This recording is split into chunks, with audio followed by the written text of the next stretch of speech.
students, welcome back to my channel Commerce Nexus. Today again I will started with mercantile law. So today is the third day of my mercantile law and I will end this first chapter, that is contract. So I will teach you today types of contract. यानी कि देखा जाए तो आज mercantile law यानी बीआरएफ का third lecture है और इसी लेक्चर के साथ मैं इस फर्स्ट चैप्टर को कंक्लूड कर दूंगी यानी फिनिश कर दूंगी और मैं आपको इसमें बताऊंगी कितने तरह के कॉन्ट्रैक्ट होते हैं। तो कॉन्ट्रैक्ट भी बहुत तरह के होते हैं और क्योंकि इनको भी जानना ज़रूरी है क्योंकि एग्जाम्स में ये अलग अलग तरीके से पूछे भी जा सकते हैं, टाइप्स ऑफ कॉन्ट्रैक्ट भी पूछा जा सकता है। तो कॉन्ट्रैक्ट किस किस बेसिस पे इसको क्लासिफाई किया जाता है ये सारी चीज़ें बताऊंगी इस वीडियो में। मैं आपके लिए एक खुशखबरी लाई हूँ, मैंने अपना खुद का इंस्टा आईडी बनाया है कॉमर्स नेक्सस के नाम से और मेरा फेसबुक आईडी भी लॉन्च हो चुका है। तो आप मेरे चैनल पे जा करके लिंक देख सकते हैं, कॉमर्स नेक्सस के नाम से मेरे चैनल को ढूंढ सकते हैं, मेरे आईडी को ढूंढ सकते हैं। तो जिससे ये होगा कि मैं उसमें छोटे छोटे शॉर्ट्स भी डालूंगी जो आपके लिए बेनिफिशियल होगा और उससे आप काफ़ी चीज़ें क्विक नोट में कवर कर लें। तो जैसा कि मैंने आपको बताया कि मैं इस वीडियो में आपको टाइप्स ऑफ कॉन्ट्रैक्ट के बारे में बताने जा रही हूँ। तो टाइप्स ऑफ कॉन्ट्रैक्ट जो है वो 4 बेसिस में बटा है। First one is on the basis of creation, second one is on the basis of validity, third one is on the basis of execution, fourth one is on the basis of formality। यानी कि 4 चरणों में 4 types में इसको बांटा गया है, formation के रूप में, वैलिडिटी के रूप में, एग्जीक्यूशन के रूप में और क्रिएशन के रूप में। तो क्रिएशन सबसे पहले हम देखते हैं क्रिएशन। तो क्रिएशन के रूप में जो कॉन्ट्रैक्ट होता है वो 3 यानी कि 3 तरह से देखा जाता है। First is express. तो एक्सप्रेस कॉन्ट्रैक्ट का मतलब होता है बाय वर्ड्स और रिटन। जब हम किसी कॉन्ट्रैक्ट को ओरली करते हैं, टेलीफोनिंग पे करते हैं, मुंह से बोल के करते हैं, जैसे कि आप देखते हैं फ्रूट वेंडर्स होते हैं वो हमें आवाज़ देते हैं कि कॉल करते हैं फ्रूट्स लेने की और वहाँ पे हम उनके कॉल पे जाते हैं और सामान खरीदते हैं, मगर वो हमें कोई बिल नहीं देते, कोई रिटन डॉक्यूमेंट नहीं होता, कुछ नहीं होता है। तो ऐसे कॉन्ट्रैक्ट देखा जाए तो हमारे ओरल माने जाते हैं। या हम जब टेलीफोन पे कोई ऑर्डर करते हैं तो वो भी हमारे देखा जाए तो ओरल कॉन्ट्रैक्ट्स माने जाते हैं। Next is implied contract. Implied contract का मतलब है बाय एक्ट, बाय कंडक्ट और बाय सर्विस। जब कोई कॉन्ट्रैक्ट किसी सेवा द्वारा किया जाए, किसी के कार्य द्वारा पूरित हो यानी कि फुलफिल हो, जैसे कि कुली हमारा सामान ढोता है, वो हमें ऑफर देता है तो वहाँ पे कंडक्ट आता है। बैंक सर्विसेज होती है या हमारे घर में जो मेड्स होती है वो जो काम करती है। तो जब कोई हमें अपने कार्य से बांधता है यानी कि काम से बांधता है, अपने वर्क से बांधता है, बाय एक्ट्स बांधता है तो वो बन जाता है implied contract. Third is quasi contract. Quasi का मतलब होता है, कह सकते हैं कि हम क्वासी का मतलब होता है ऐसे सर्कमस्टांसेस जिसमें हम अनजान तरह से बंध जाते हैं। हमारा कोई रिलेशनशिप नहीं है, हम जा रहे हैं हमको रास्ते में खोया हुआ किसी का कोई सामान मिल जाए, कोई पर्स मिल जाए, जैसा कि आपने बजरंगी भाईजान में देखा, उसमें सलमान खान को मुन्नी मिलती है और वो मुन्नी की रिस्पॉन्सिबिलिटी लेके उसे पाकिस्तान तक छोड़ने जाता है। तो यहाँ पे सलमान खान और मुन्नी का कोई रिलेशन नहीं था, यानी कि बजरंगी भाईजान और मुन्नी का कोई रिलेशन नहीं था। वो अचानक से दोनों मिलते हैं ऐसी परिस्थितियों में और फिर वो एक रिलेशनशिप में बन जाते हैं। तो यहाँ पे भी क्वासी कॉन्ट्रैक्ट जो होता है वो सर्कमस्टांसेस की वजह से बन जाता है। नेक्स्ट आते हैं on the basis of validity. Validity के हिसाब से देखा जाए तो पहला है वैलिड कॉन्ट्रैक्ट। जैसा कि मैंने आपको लास्ट वीडियो में वैलिड कॉन्ट्रैक्ट के एसेंशियल्स बताए थे कि क्या जरूरी होता है कॉन्ट्रैक्ट को वैलिड बनाने के लिए। तो वो सारे 9 पॉइंट्स अगर फुलफिल होते हैं कॉन्ट्रैक्ट के दौरान तो वो कॉन्ट्रैक्ट बन जाता है एक वैलिड कॉन्ट्रैक्ट। उसके बाद आते हैं वॉइड। तो वॉइड दो हो सकता है, वॉइड एग्रीमेंट भी हो सकता है और वॉइड कॉन्ट्रैक्ट भी हो सकता है। वॉइड एग्रीमेंट, एग्रीमेंट जैसे मैंने आपको बताया था कि एक कच्चा गड़ा होता है, एक ऐसा रिलेशनशिप होता है जिसमें लॉ की इन्फोर्सिबिलिटी नहीं होती है, वो चाहे तो कॉन्ट्रैक्ट नहीं भी बन सकता है।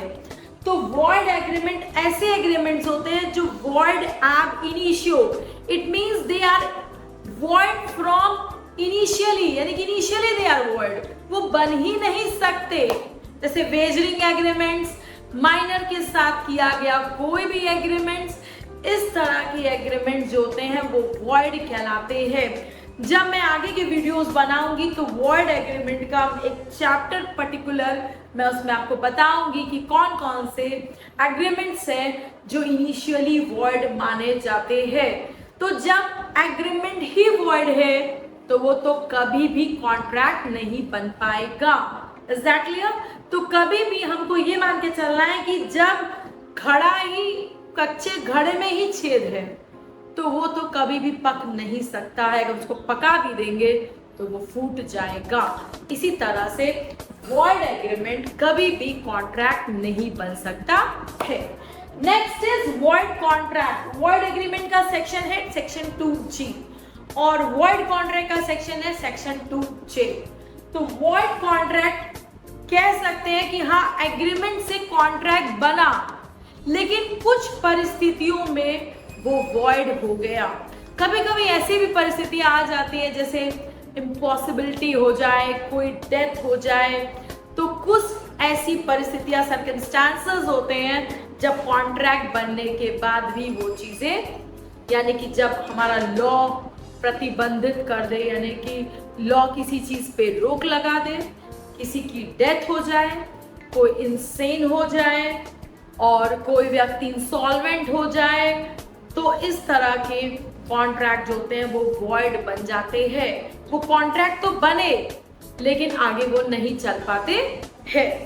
Next is voidable contract. तो वॉइडेबल कॉन्ट्रैक्ट जो होता है वो at the option of other party, जब किसी कॉन्ट्रैक्ट में कंसेंट फ्री ना हो, जैसे कि जब आप किसी कॉन्ट्रैक्ट के लिए तैयार नहीं, you are not free to make a contract, आप कहीं दबाव में है, आप डराव में, धमकाव में है, आपके साथ फ्रॉड हुआ, चीट हुआ, तो अगर ऐसी कोई चीज कॉन्ट्रैक्ट में पाई जाती है तो फिर अगली जो पार्टी होती है, एक्यूज्ड पार्टी, वो चाहे तो एक्सेप्ट करे चाहे तो रिजेक्ट करे। तो ये at the option of other party पे डिपेंड करता है कि वो उसको एक्सेप्ट करेगी या उसको रिजेक्ट करेगी। तो वो होता है हमारा वॉइडेबल कॉन्ट्रैक्ट। नेक्स्ट आते हैं हमारा इलीगल कॉन्ट्रैक्ट। इलीगल कॉन्ट्रैक्ट जो होता है वो जब हम कोई इलीगल चीजों में इन्वॉल्व हो जाते हैं और वो कहीं ना कहीं सरकार द्वारा प्रोहिबिटेड होता है और मना किया जाता है, तो फिर वो कॉन्ट्रैक्ट इलीगल बन जाता है। और इलीगल कॉन्ट्रैक्ट में भी आपको पता है कि सरकार टैक्स तो लेती ही लेती है लेकिन उस पर पनिशमेंट्स भी लगाती है। नेक्स्ट है हमारे on the basis of execution, यानी कि किस तरह के कॉन्ट्रैक्ट होते हैं। तो पहला है एग्जीक्यूटेड कॉन्ट्रैक्ट। एग्जीक्यूटेड कॉन्ट्रैक्ट को कहा जाए तो एक कंप्लीट कॉन्ट्रैक्ट मानता है, यानी कि अगर दो पार्टीज हैं और दोनों पार्टीज ने अपनी लायबिलिटी फुलफिल कर दी है तो वो हो जाता है एग्जीक्यूटेड। जैसे हमने कोई सामान खरीदा और हमने तुरंत पेमेंट देके सामान को ले लिया, तो दोनों की लायबिलिटी यहाँ पे कंप्लीट हो गई। मैंने पैसा दिया, उसने मुझे सामान दिया, मुझे अपना सामान मिला, उसको अपना पैसा मिला। तो इस तरह के कॉन्ट्रैक्ट्स एग्जीक्यूटेड कहलाते हैं। Those contracts which are completed by both sides. Executory contract वो कॉन्ट्रैक्ट होते हैं जो कि इनकम्प्लीट होते हैं, या तो दोनों तरफ से इनकम्प्लीट होंगे या दोनों तरफ से ही या एक तरफ से भी हो सकते हैं। तो मेनली इसको दोनों तरफ से ही मानते हैं क्योंकि पार्टली हम ये देखते हैं कि हाँ वन साइडेड हो सकता है, लेकिन एग्जीक्यूटरी जो होता है वो दोनों साइड से ही मान के चले कि कंप्लीट नहीं है। तो एग्जीक्यूटरी का मतलब है कि हमने कोई एडवांस बुकिंग की और उसके लिए कुछ एडवांस ही दिया, ना हमने फुल पेमेंट दिया, ना आपको कोई सामान मिला। तो वो होता है जब हम कोई फ्यूचर ट्रेडिंग्स करते हैं, फ्यूचर गुड्स का कॉन्ट्रैक्ट करते हैं, तो वो कॉन्ट्रैक्ट कहलाते हैं executory contract. Next is partly executed and partly executory, यानी कि कोई एक तरफ से कॉन्ट्रैक्ट कंप्लीट है और कोई एक तरफ से कॉन्ट्रैक्ट इनकम्प्लीट है। जैसे हम एडवांस मनी जब दे देते हैं तो काम तो नहीं हुआ, एडवांस हमने दे दिया, एक साइड से कंप्लीट है, या काम हो गया और हम आउटस्टैंडिंग लगाए हैं, तो उस तरह से ये पार्टली एग्जीक्यूटेड एंड एग्जीक्यूटरी देखे जाते हैं। Next is bilateral contract. Bilateral का मतलब है दो पक्ष, टू बाय, तो दोनों तरफ से या तो वो कंप्लीट है या तो वो इनकम्प्लीट है। तो ये एग्जीक्यूटेड भी हो सकता है और ये एग्जीक्यूटरी भी हो सकता है। यूनिलैटरल मतलब वन साइडेड, या तो वन साइडेड एग्जीक्यूटेड है और वन साइडेड एग्जीक्यूटरी है। तो जब वन साइडेड कंप्लीट हो और वन साइड इनकम्प्लीट हो तो वो कहलाते हैं यूनिलैटरल कॉन्ट्रैक्ट। नेक्स्ट आते हैं हम लोग फॉर्मेलिटी के बेसिस पे। तो फॉर्मल कॉन्ट्रैक्ट यानी कि स्पेशल कॉन्ट्रैक्ट, या जिस किसी के लिए स्पेशली बनाया गया, किस बंदे से हमें अटैच होना है या इसके लिए हमें ये करना है, तो वो बन जाते हैं फॉर्मल कॉन्ट्रैक्ट्स। और सिंपल, जब हम सिंपली किसी के साथ कोई भी कॉन्ट्रैक्ट कर लेते हैं, कोई ऐसा नहीं कि स्पेशल व्यक्ति ही चाहिए या हमको स्पेशली इसी के साथ करना है, दैट इज सिंपल। जैसे मैंने आपको बताया था एक जर्नल और स्पेसिफिक, तो फॉर्मल को एक स्पेसिफिक भी कह सकते हैं, सिंपल को हम जर्नल कॉन्ट्रैक्ट भी कर सकते हैं। तो इस तरह से मैंने आपको सारी क्लासिफिकेशन बताया है। अगर आपको कोई डाउट हो, कोई क्वेरी हो, तो आप मुझे पूछ सकते हैं कि आपको ये पॉइंट नहीं समझ में, आप मुझे कमेंट शेयर कर सकते हैं, मेरा वीडियो लाइक कर सकते हैं, सब्सक्राइब कर सकते हैं। So please do like, subscribe and share. Thank you.